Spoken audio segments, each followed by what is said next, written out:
Bonsoir à tous mes petits monstres. Juste avant que la vidéo ne commence, j'aimerais me rectifier sur un petit mot que j'ai prononcé dans la vidéo de la semaine dernière. Beaucoup d'entre vous me l'a fait remarquer et surtout m'a demandé que voulait dire le mot méprisateur dans la phrase du regard méprisateur. Eh bien écoutez mes petits monstres, je vais être honnête avec vous, comme d'habitude. Vous savez très bien que je ne vous cache rien.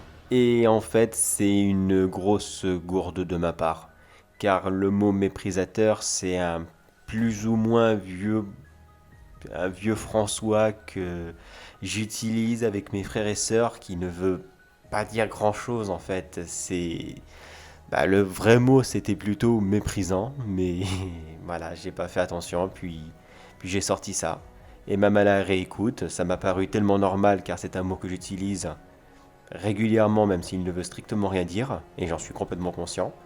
D'habitude, je fais extrêmement attention à ne pas laisser circuler ce genre de mots, mais j'ai pas fait attention sur le coup, et puis voilà, c'est passé, et vous l'avez remarqué. Donc à tous ceux qui ont remarqué ce petit mot qui ne voulait strictement rien dire, eh bien bravo à vous. Vous m'avez eu, tout simplement. Et pour tous ceux qui ne l'avaient pas remarqué, eh bien voilà, j'ai fait une grosse bêtise. Et j'ai envie de demander, qui n'en fait pas? Sur ce mes petits monstres, c'est sur cette petite révélation remplie d'humour que je vous laisse maintenant avec l'histoire d'aujourd'hui.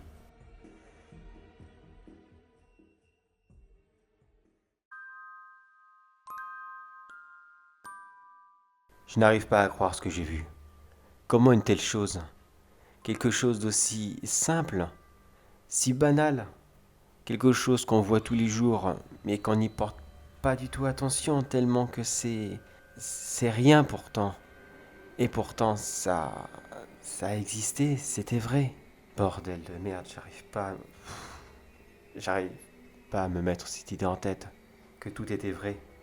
Tout s'est passé devant moi et pourtant, bon, laissez-moi vous expliquer depuis le début car vous devez être perdu. C'est arrivé il y a plusieurs jours maintenant. Plus exactement le 2 ou 3 janvier, je ne sais plus trop. Je rentrais d'une fête du Nouvel An en retard, que j'avais fait avec des amis.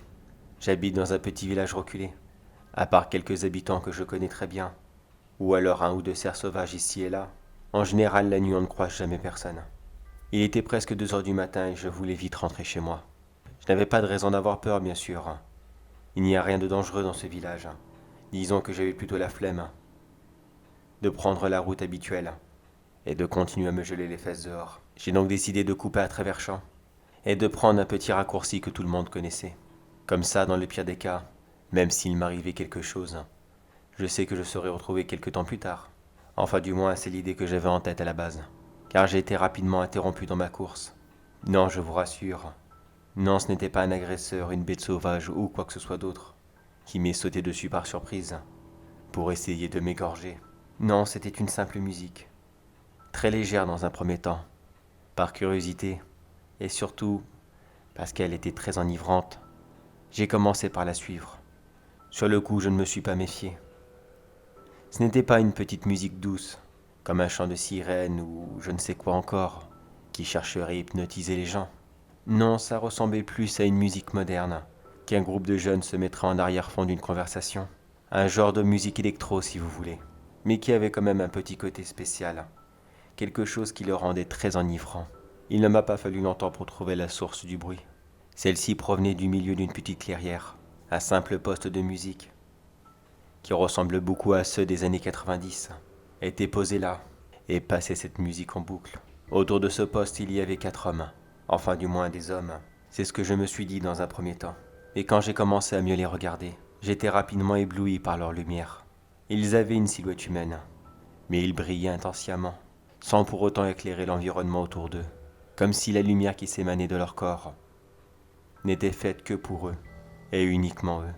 Ils étaient tous vêtus de la même tenue, avec quelques petites différences. Sûrement un moyen de se reconnaître entre eux. Le plus proche de moi était rouge, et sa tenue qui ressemblait à un moine, comme celle des 3 autres, était la plus légère d'entre tous. Il n'avait pas de manches longues, et il ne portait pas sa capuche, alors que pourtant il faisait moins de degrés cette nuit-là. Le deuxième était en jaune. Comme je vous l'ai dit, Lui aussi portait une tenue de moine. À la différence du rouge, il avait une tenue à manches longues et lui non plus ne portait pas sa capuche. Le troisième était de couleur orange. Celui-ci était à l'inverse du jaune. Il avait une tenue à manches courtes, mais il portait bien sa capuche. Comme s'il essayait de se protéger de la pluie, ce que j'ai trouvé complètement ridicule d'ailleurs, car à ce moment il ne pleuvait pas du tout. Et le dernier, qui lui brillait bleu, était celui qui était le plus recouvert des quatre. Je ne pouvais même pas voir son visage, tant sa capuche était grande, et c'est à peine si j'arrivais à discerner ses mains, tant les manches de son manteau dépassaient celles-ci. Je dois bien l'avouer, de ces quatre-là, le bleu était certainement celui qui me faisait le plus peur. Il avait quelque chose de froid, quelque chose de malsain que je n'arrivais pas à comprendre. Ils sont restés là tous les quatre, à se regarder bêtement, comme s'ils attendaient quelque chose. De mon côté, je luttais contre moi-même pour ne pas les rejoindre. Tout mon corps me suppliait d'aller rejoindre cette musique, afin d'en profiter avec eux. Je ne sais même pas pourquoi d'ailleurs. J'aimerais vous partager cette musique, afin de vous donner une idée de quoi elle ressemblait. Mais je voudrais que mon témoignage soit écouté par le maximum de personnes, car il est très important que vous soyez mis en garde. Et j'ai bien peur que si je m'amuse à passer des extraits de musique comme cela, beaucoup de réseaux sociaux, dont YouTube, me censurent immédiatement pour droit d'auteur. Mais par chance pour moi, et malchance pour lui, un autre jeune homme est entré dans la clairière. Mais celui-ci n'a pas pris l'initiative de se cacher derrière un buisson comme je l'avais fait. Il a simplement avancé en ligne droite, ignorant la présence des quatre hommes, afin de se rapprocher d'eux de la musique. Une fois qu'il arriva à leur niveau, celui qui était le plus proche de lui, le jaune, commença à se présenter et ordonna au jeune de s'écrouler par terre pour ne plus jamais se relever. Et c'est ce qu'il fit. Il s'allongea sans poser la moindre résistance. Et il ferma simplement les yeux afin d'attendre son sort. Le jaune s'approcha de lui et posa sa main droite sur son front. Et il dit à voix haute, « Je suis le printemps, et toi parfait inconnu. Tu me nourriras de tes émotions, ta peur, ta tristesse, ta joie, afin que je puisse la partager au reste de l'humanité, le jour même où je commencerai à m'éveiller. » Une fois terminé, le jaune s'éloigna de quelques pas, puis le rouge prit sa place. Il posa à son tour sa main droite sur le front du jeune homme, et il lui dit, « Je suis l'été, je vais me nourrir de ta chaleur corporelle, et avec elle j'apporterai la belle saison et la chaleur à toute l'humanité. » Lui aussi termina rapidement sa besogne, puis se fit au tour de l'orange de procéder au même rituel, et celui-ci dit à son tour, « Je suis l'automne, je vais te prendre toutes les couleurs de ton corps, tes yeux, tes cheveux, ton épiderme, même toutes les nuances de rose de tes entrailles, afin de satisfaire l'humanité de ces belles couleurs. » Je pense qu'à ce stade, le jeune homme était déjà mort.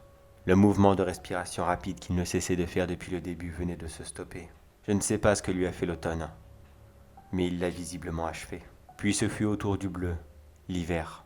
Il s'approcha de lui, dans une démarche encore plus lugubre et sinistre que les trois autres, et il répéta une dernière fois le même geste. « Je suis l'hiver, je vais te prendre le froid de ton corps maintenant vide, et je le distribuerai à toute l'humanité. » Et en un instant, le corps du jeune homme disparut, comme s'il n'avait jamais été là.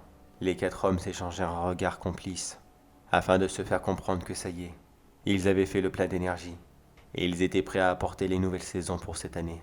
Ils repartirent chacun de leur côté, et je n'ai absolument pas cherché à suivre l'un d'entre eux. Je suis tout simplement resté dans ma cachette, à attendre qu'ils soient hors de vue.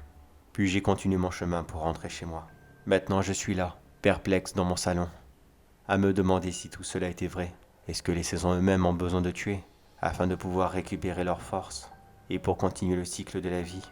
Apparemment oui. Mais si c'est vraiment le cas, je ne peux que vous faire une recommandation. Si vous aussi l'année prochaine, vous ferez une petite soirée du Nouvel An entre amis, et que vous décidez de rentrer chez vous seul, si vous entendez de la musique, aussi intrigante ou intéressante que soit-elle, surtout ignorez-la et rentrez immédiatement chez vous. Car dans le meilleur des cas, vous pourriez tomber sur une petite bande de jeunes qui auraient simplement envie de s'amuser avec vous et peut-être même récupérer le contenu de votre portefeuille. Ou alors dans le pire des cas, comme ce jeune homme que j'ai vu partir l'autre soir, vous finirez comme un repas pour la longue chaîne de la vie et complètement inarrêtable.